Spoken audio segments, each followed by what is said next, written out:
in y'all's class period for today? Oh, Yeah, it is. Hmm.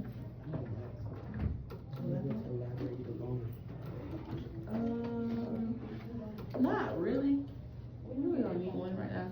That's your notebook, huh? Jesus, get paper from up there. Alright, so everyone go ahead and get their laptops out. Pull up Canvas Modules Week 20 and select the Harlem Project task. You also need to go ahead and open up your notebook. You want to break up them?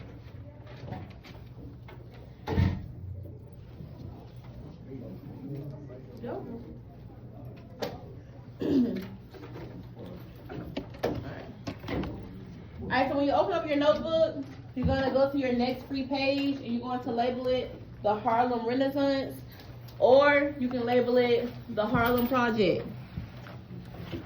Just make sure you update your table of contents as well. It's a project. Yep.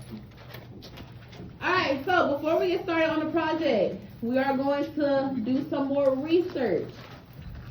Alright, so what we're going to do, we're going to answer 5 questions and watch 5 videos.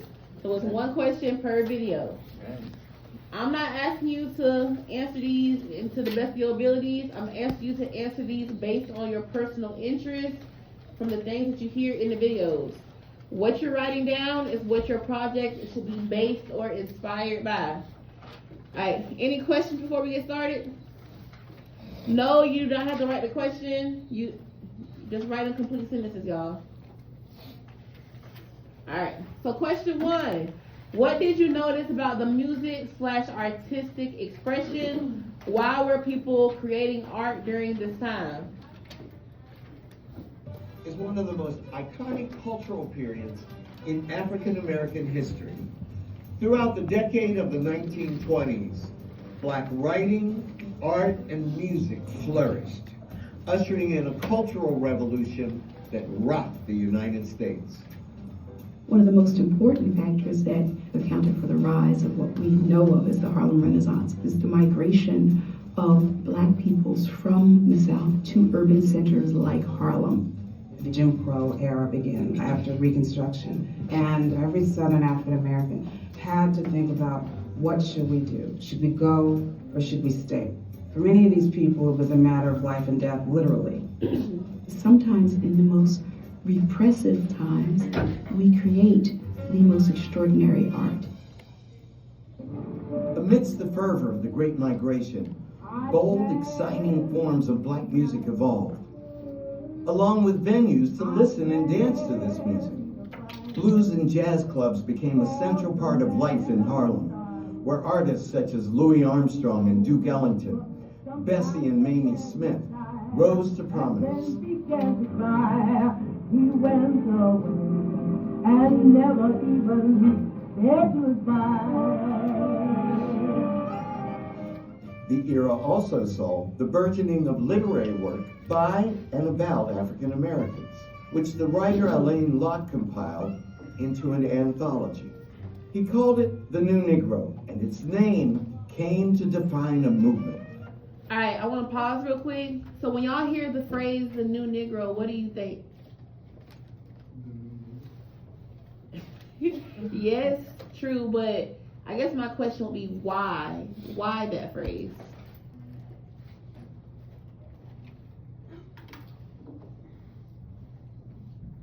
All right, let me help y'all out a little bit. So what was going on before the Harlem Renaissance?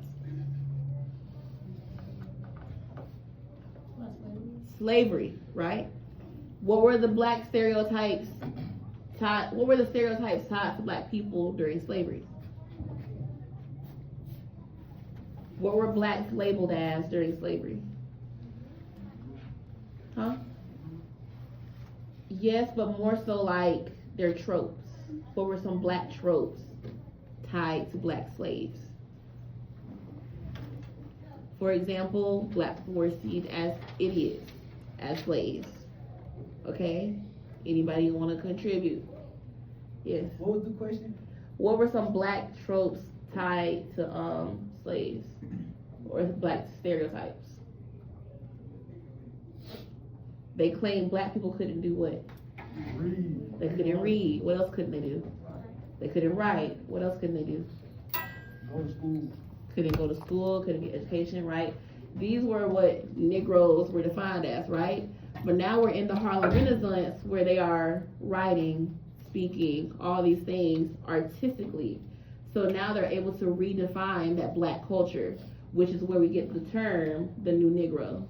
Because now we're able to change that past association towards us. Make sense? Okay. The Harlem Renaissance is a facet of a larger movement that we think of as the New Negro movement, where you have a new generation of black people, by this point, 2 generations out of slavery, using the arts as a way to help people gain broader civil and political rights. Some of the framers of what became the Renaissance make the argument that the artistic worth of a people has to be proven by the worth of the art and literature they've produced, especially for people that historically, over centuries, have been defined as without culture, without history, without any record of achievement. The Harlem Renaissance was the flowering of creativity that had been suppressed for centuries. People have had the sense that things were opening up, and finally, we could be the people that we imagine ourselves to be.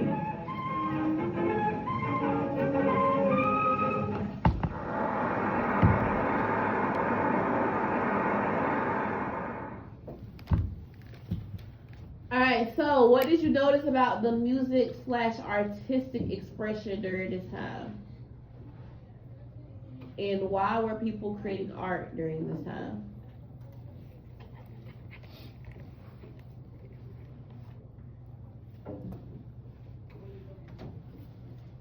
Greg? You can tell if you want to get my paper and this back.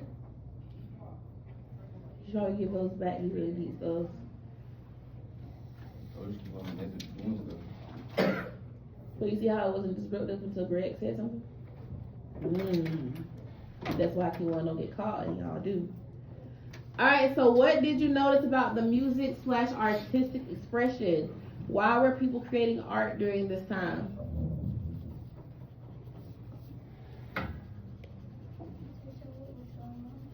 To show what was going on, yes. And what was going on?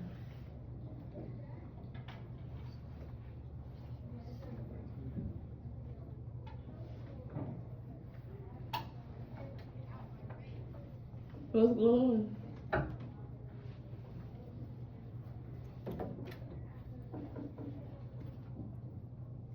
The civil rights movement Uh-huh. and Jim Crow. Yeah. So they wanted to show those issues in an artistic way. Yes. Great job. Thank you. Y'all thought it was a trick question? Alright, so what historical artists did you learn about in the video? What facts did you learn about those artists? Alright, so we about to get a little spiel over some important people who were a part of the Harlem Renaissance. I'm just asking you to identify your favorite one out of the full list. Alright? That's all I need. The Harlem Renaissance was a cultural movement centered in Harlem, New York City. African American musicians, writers, and artists celebrated their heritage and shared their talents with the world. This movement was fueled by the Great Migration, when many African Americans moved from the South to northern cities for new opportunities. After the Civil War ended in 1865, African Americans gained their freedom but faced many challenges. By the late 1800s, unfair laws and discrimination made life difficult.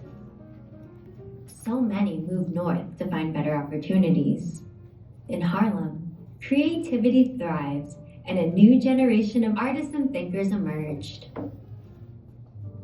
The Harlem Renaissance celebrated African American pride, culture, and identity. Music, art, and literature were used to share stories and challenge unfair ideas. Jazz and blues became popular, and writers like Langston Hughes and Zora Neale Hurston wrote about everyday life and struggles. Many talented people helped shape the Harlem Renaissance. Let's meet some of them. That's it, Langston Hughes. Ella Fitzgerald, a legendary jazz singer known as the First Lady of Song. Louis Armstrong, a famous trumpet player and jazz musician. Josephine Baker, a dancer and entertainer who became a global star. Zora Neale Hurston, a writer and storyteller who shared African American culture. Langston Hughes, a poet who wrote about Black experiences in America.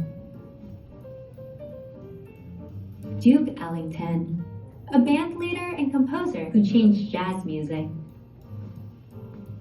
Bessie Smith, a powerful blues singer known as the Empress of the Blues.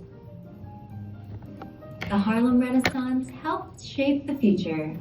It gave African Americans a platform to blues singer known as the Empress of the Blues. The Harlem Renaissance helped shape the future. It gave African Americans a platform to share their voices and inspired the civil rights movement. Today, its impact can still be seen in music, literature, and art. The Harlem Renaissance was more than just a movement. Langston Hughes, a poet who wrote about Black experiences in America. Duke Ellington, a band leader and composer who changed jazz music. Bessie Smith, a powerful blues singer known as the Empress of the Blues. The Harlem Renaissance helped shape the future. It gave African Americans a platform to share their voices and inspired the civil rights movement. Today, its impact can still be seen in music, literature, and art. The Harlem Renaissance was more than just a movement. It was a celebration of culture, creativity, and resilience. Yay. For more information, Alright, so anyone want to shout out an artist and tell us what they did? Go ahead. Langston Hughes, he was a poet.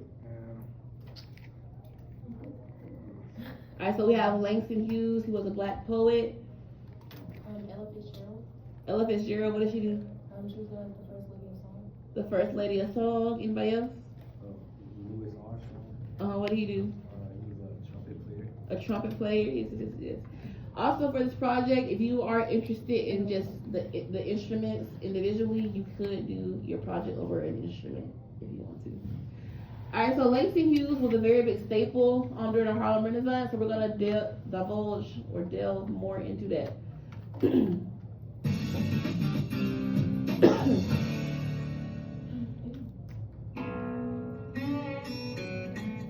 Langston Hughes is considered a great author because he spoke to, for, and about Black people in America. Poet, novelist, and playwright, Langston Hughes was the leading voice of the Harlem Renaissance. America was changing during the time that Langston Hughes was so popular. Black consciousness was becoming more and more public, more prominent. I think that Langston Hughes was important because he was one of the early figures to show the dignity and the beauty of ordinary Black life. He was one of the most visible of the younger Black poets, a new generation that described themselves as the new Negro. They covered new topics, took on new poetic forms, and sought a wider audience, and Langston Hughes was at the forefront of that.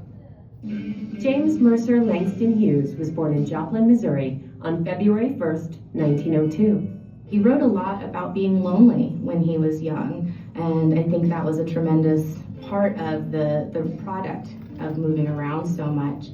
After graduating high school, Hughes published his first and most famous poem, The Negro Speaks of Rivers.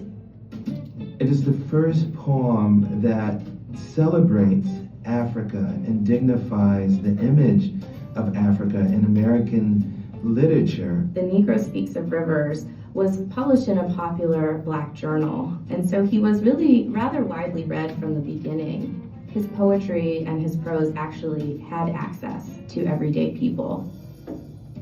While studying at Columbia University, Hughes discovered the Harlem art scene, spending hours in jazz and blues clubs, weaving the rhythms of music into his work. Jazz and blues were great influences on Langston Hughes. He sought to capture the energy and vitality of the music in his poetry. He was very familiar with the Harlem nightlife. He knew the musicians, and later in his life he would even collaborate with some of the key figures at that time, such as Duke Ellington. Hughes was a prolific writer and one of the first African-American authors who could support himself through his writing. Langston Hughes wrote plays. He edited anthologies of poets of African descent across the diaspora. He wrote short stories. One of his most famous series of short stories centers around Jesse B. Simple. These are tales told by a resident of Harlem to an aspiring writer who's a stand-in for Langston Hughes. He was one of the more widely published of the young poets of the period. He was also among the better connected. He really worked hard to promote the careers of other young writers in Harlem and also throughout the rest of his life. That's also one of his big legacies. Langston Hughes died of cancer on May 22, 1967. His Harlem residence was given landmark status, a fitting tribute for a legendary writer. His influence, his ambition as a creative writer, his success, his accessibility. He wrote for the average person. He was not writing for college classrooms. He was not writing for the elite. All of those things, I think, require that we recognize and acknowledge him as a great American literary voice of the 20th century.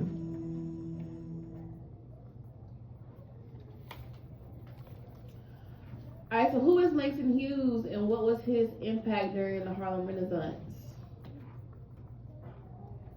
Who is he and how did he impact the Harlem Renaissance? He was a poet and novelist, and he was the voice of the Black people. Mm-hmm. He made the Negro Speaks of Rivers, which was his first published book about the descent of Black people. Mm-hmm. Mm-hmm. That was a great recommendation. Does anyone else want to add to that? And just to also branch off of her saying he was the voice for Black people, a lot of his art that he made, it painted Black people through a lens of not struggling, through a lens of normalcy, which is something that they didn't have since they just came out of like slavery and all that stuff. So that mentality is still prevalent in that society during this time. Alright, this is the most important video to me because it tells you why the Harlem Renaissance started, who all played a key point or a key part in it, and how that affects society as a whole. Alright? New York, 1918. It was called the Great. And I know this question is asking about key moments, pivotal events, architecture, in society, and artists. That's 5 things. Only choose one. Choose one that you want to do your project over. If you want to do your project over a building, when you're watching the video, focus on architecture. Only listen for architecture. That makes sense? Migration, the degradation, discrimination, and agricultural servitude of their lives in the American South spurred African Americans to search for better opportunities in the northern states. They went by the thousands. While some of these migrants landed in bustling cities like Chicago and Detroit, a great many of them found a home in Harlem, New York. And while most settled into a slightly improved life, they also brought something that changed the landscape and demographics of the previously white-dominated part of the metropolis: art. Art that would serve as a catalyst for a cultural explosion. From cool jazz that redefined American music, to provocative sculptures and paintings, to soulful film, literature, and poetry deeper than the Hudson River. And all of it speaking to African American life and experiences. Originally known as the New Negro Movement, this profound moment in history would not only redefine the perception of American blacks, it would shape their own identity. For there was to be a renaissance in Harlem.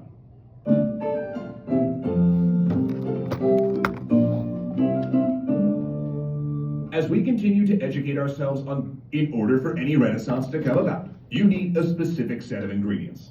The first one is pretty self-explanatory. You need artists. And thanks to the aforementioned migration, black artists came to Harlem in droves. Though it should be noted that many from the Afro-Caribbean community also took their chances in making their way to this city, looking for better prospects and patrons. The second ingredient is a guiding force to channel and direct all this creative energy. And that was especially crucial with this particular movement, since it was seen by black intellectuals as a way to smash stereotypes and do away with the image of the African American as only good for manual labor and menial work. The man who stepped in to fill that role was scholar and civil rights activist W.E.B. Du Bois, who at that time served as the editor of the NAACP monthly magazine, The Crisis. Du Bois resolved to use the publication as a staging point for the movement, an idea he articulated by publishing a sort of manifesto on black theater. It was expected to be, as he said, about us, by us, for us, and near us. He also founded the organization CREGWA, a loose acronym for Crisis Guild of Writers and Artists, and sponsored a playwriting contest for scripts about the black experience. The hope was to broaden the types of stories told about African Americans on the stage, since that was one of the few types of mass entertainment where black people could control their own narratives. You do not have to confine your writings to the portrayal of beggars, scoundrels, and prostitutes, the contest rules instructed. You can write about ordinary, decent colored people if you want. As a result of this prodding from civil rights leaders and theater critics, a host of plays produced at this time included a complex reflection of real African American life. In fact, as time went on, not only did more all-black theater companies form, but they even began overshadowing New York's mainstream white playwrights. Seeing this success, other literary organizations sponsored their own prizes for fiction and poetry. Zora Neale Hurston got her break, winning the Opportunity Literary Journal contest, and eventually became a staple of the movement. And poet Langston Hughes was first published and promoted in Du Bois' The Crisis. Both breathtakingly prolific writers who produced crucial works, Hurston and Hughes would be included in the New Negro Movement anthology, curated by the country's first black Rhodes Scholar, Alain Locke. Other influencers in the scene were quite different. And I want y'all to really pay attention to William E. Harmon. He is a white man that kind of placed himself in the Harlem Renaissance movement, and he profited off of them. Such as William Elmer Harmon, a wealthy white real estate developer who created the Harmon Foundation in 1922. Originally, the foundation focused on building playgrounds and creating nursing programs to assist lesser-served neighborhoods across the country. But it would soon be known for providing a platform for black painters and sculptors to showcase their unseen works. While at the time, many whites fraternizing with blacks were suspected of trying to recruit African Americans to the socialist cause, Harmon was clearly a stone-cold capitalist. While not a champion for equality, Harmon knew that helping African Americans make economic gains was better for the country as a whole. So his foundation set up local exhibits and national tours and established the Harmon Award for Distinguished Achievement Among Negroes. Winners in the 8 categories, which included both music and fine arts, received a medal and $400. While the Harmon Foundation threw its support behind raw talent, prominent individuals like Du Bois and Locke believed that black Americans should create African-influenced art as a way to uplift the race. Locke, noting that European superstars like Picasso and Matisse were themselves delving into African-influenced imagery, firmly believed that art from black people should look different than that of whites. It was a concept that met with some controversy in the movement. Painters like William Edward Scott beautifully captured African American and Haitian subjects, but were considered too conservative and traditionally European in form. And while Scott would go on to win a Harmon Award and etch out a career in Paris, his work was often passed over by Locke and other influential thinkers. And this debate over the aesthetic and long-term goals of black artistry would take on different forms within the arenas of cinema and music. Oscar Micheaux, regarded as the most successful black director and independent movie producer of the first half of the 20th century, told the exact stories that the black elites of the Renaissance were looking for. With some of his movies set in the black mecca of Harlem, his 44 films met both critical and commercial success. His characters were not the shucksters and mammies found in white-dominated films, and there were no white actors in blackface. They stood tall, spoke clearly, and had poise, dignity, and agency in films like Within Our Gates and Murder in Harlem. Plus, he didn't shy away from social commentary or tackling complex issues like passing for white or lynching, with his work providing a rebuttal to the critically acclaimed yet abhorrently racist film The Birth of a Nation, which glorified the Ku Klux Klan. But while black elites embraced Michelle, there was still some trepidation in regards to jazz and the blues, much of which had been brought up from the South. In the long run, however, the music proved too infectious to fight, and jazz and the big band sound permeated the consciousness of Harlem, then the entire country. And with that came the much-needed third ingredient for the Harlem Renaissance: patrons. As word of Harlem's nightlife spread, it enticed many whites to come out in droves and see a show or two. And not just in the well-heeled spots, like the legendary Cotton Club that catered to white clientele. The smaller nightclubs and cabarets also found themselves packed. Excited whites would socialize, dance, and drink in the same establishments as black patrons and performers till all hours of the night, which at this time was still illegal in other parts of the country. But by becoming the ultimate purveyors of cool, musicians like Duke Ellington, Cab Calloway, and Louis Armstrong, and phenomenal singers like Bessie Smith and Lena Horne, Harlem managed to create an oasis free from some of those restrictive social norms. Yet despite the many positive things that came out of the Renaissance, some historians remain critical of the movement, accusing Du Bois, Locke, and members of the black bourgeoisie of manufacturing the Renaissance in order to use African-American art as a propaganda tool. They also point out that while many of the Harmon exhibits did bring in crowds, the sales that were supposed to provide a better life for many of their award-winning painters and sculptors never materialized. In fact, many of them were forced to move to Europe or retreat back to their unfulfilling day jobs, like many are. So what does that mean? If a white man started a foundation, right, to help black artists, right, but the white man is the one making all the money off of said black artists, right, and the black artists are literally going home broke after coming to support this white man to make him rich, right. What does it say about the white man?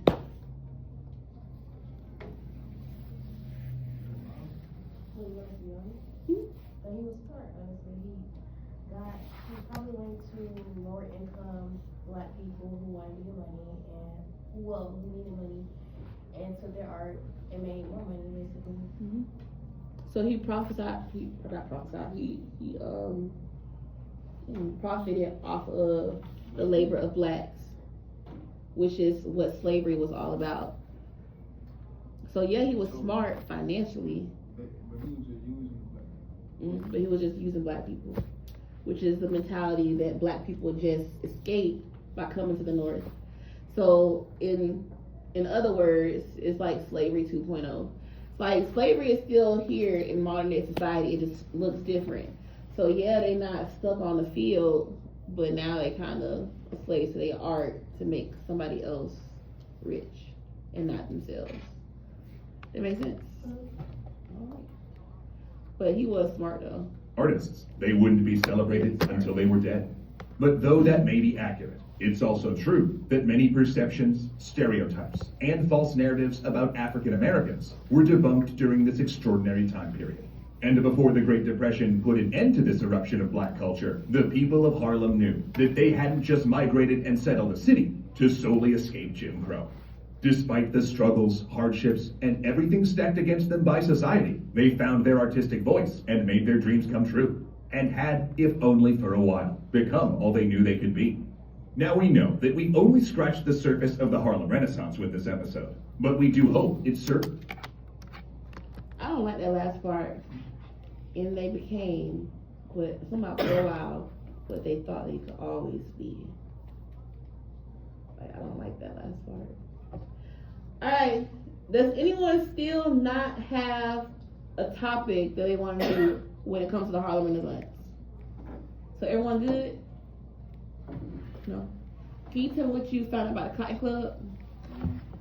They said it was a legendary Harlem nightclub in 1920s, 1940s, famous for showcasing top African American. Mm-hmm. But I think mostly white people showed up though, right? Like it was a white only, but black people could perform. You get what I'm saying? I don't like that name. Me either. They definitely played to their audience. All right, do we need to watch this one? No. Because you can do yours over the Cotton Club if you want to. I do it. Alright, so this is the last video. If you have a topic of interest that you want to research more about, you can go ahead and get started on the project. And I'm gonna go over that briefly before I go back to that video. Alright, so after watching all 5 videos and after answering all 5 questions, you are going to read through the 8 project options on the next 2 slides and select the best one that resonates with you and your artistic capabilities. So if you cannot paint, do not say you about to do a painting. If you cannot draw, do not say you finna do a drawing. Alright? We have to do Mm-mm. I just named that. Okay. I really should change it to a black artist, honestly, to fit the theme or whatever. Alright, so opting out is not an option, and everyone must present to qualify for an A.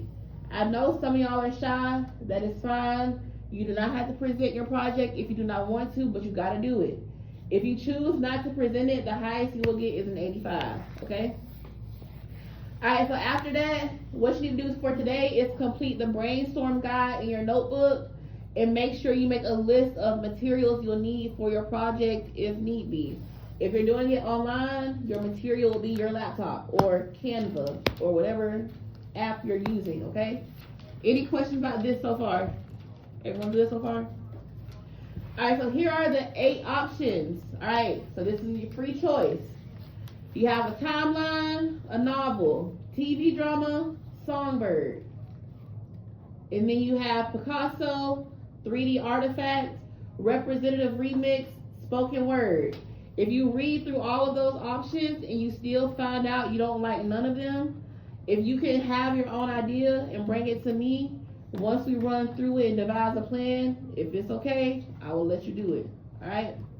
Once you decide what your project is going to be, you will then go back to the assignment in Canvas and see what's highlighted in red. You're going to start with step 1 and you are going to end with thought prompt. Everything should be written in your notebook. When you get done with the brainstorm guide in its entirety, you are done for today. If you choose to go ahead and start your project, you can.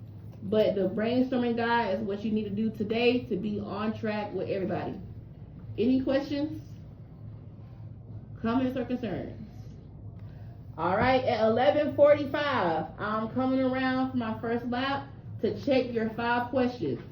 So you have 10 minutes to finish doing that, or you can go ahead and get started. Any questions for me? Anything at all? Alright. Do I need to still play this video? No. Alright, we are on DJing then. Anyone want to DJ? Alright, I got 10 minutes before I come around. Clean music only. Don't go over 410. Please and thank you.